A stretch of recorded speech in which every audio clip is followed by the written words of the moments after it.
Bon, après avoir réussi à la faire démarrer, Let's go! il était temps de la faire rouler. Premier roulage. La voiture fumait beaucoup. Je regarde Hugo, Hugo me regarde. On sait tous les deux qu'on a foiré le joint de culasse.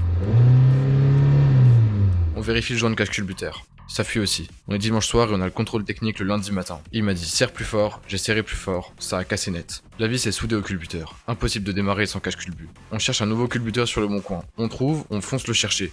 On passe chez Peugeot pour acheter un joint neuf, 56 €. On remonte tout, on croise les doigts, on démarre, nickel. On sourit, on roule un peu, tout va bien.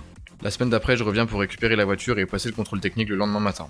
Je passe la marche arrière, un bruit bizarre. La voiture accélère toute seule. Plus aucune info au tableau de bord. Odeur d'essence de partout. Je panique un peu, on se dit que ça doit être une prise d'air. On cherche, on trouve et c'était une durite mal branchée. On corrige, ça fuit plus et on se dit que c'est bon.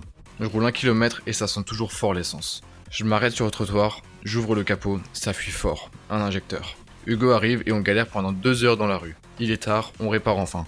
Je repars, je fais 10 mètres et là, ça fuit encore plus. On regarde encore, les 3 autres injecteurs fuyaient. Génial. Il fait nuit, on a déjà perdu un demi-plein d'essence sur la route. On perd patience, mais on lâche rien. Après 1 heure à batailler, il est 23 h et c'est réparé. Je peux enfin rentrer chez moi. Le lendemain matin, j'arrive à aller jusqu'au contrôle technique et ça passe.